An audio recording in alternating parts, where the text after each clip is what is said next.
Zeynab nag ku dëggu la woon ci waxam mais ku dëggu la woon ciy jëfam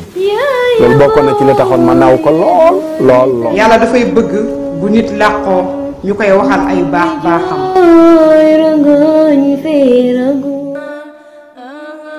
réew mi réewum jullit la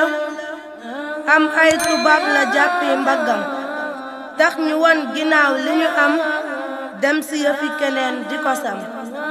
ñëpp ñu ngi taali pétaal faatu faram di ko xaar ñii di dem Bour te kibaar alhamdu ba ma xamee li ma war. julli di tey ak seen ñàkk fulla xale yi jàng ni yore seen kaye di dem ci école yi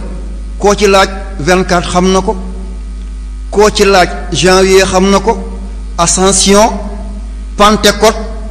Pâques Toussaint xam nañ li ko waral ak fan la ci at bi koo ci laaj tabaski lu koy waral xamu ko korite lu koy waral xamu ko gàmmo tamxarit kastu rajab nisfu shaabaan laylatul qadar xanaa événement yi bi ci am lekk ba sa koll fees moo leen koy fàttali ko waaye événement bi suuxalu leen du yàgg mukk ba nga gis ba ci gàmmo catholique yi jënd xar di ko rend ngir màggal Seydina Muhammad doo ko gis abadan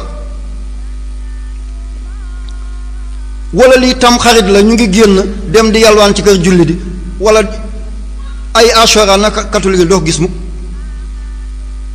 24 julli di 31 ñooy dem jënd cadeau yi ay papa Noël ay père Noël ana fan la ñu jëm ummatu Muhammad nen moo gën a tuuti nen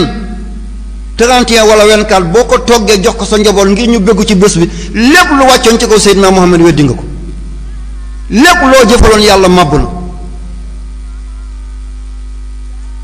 boo demee ci marché yi ñu ngi jënd cadeau yi rek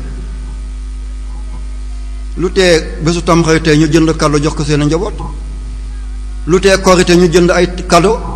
ay oto ay roppalaan di ko jox xale ngir ñu xam bés boobu bési lan la di maslaa ba ñu maasale la loolu ban diina la ñu ne dialogue nañu dialogue diggante jullit ak yéefe jullit lan la suñu aljuma duñ ko noppal seen dimanche la ñuy noppal suñu tabaski benn bés suñu tamxarit benn bés ana lan la ñuy maslaat ñi gën a néew jël nañu lépp lii wax bi foog mu am lu neex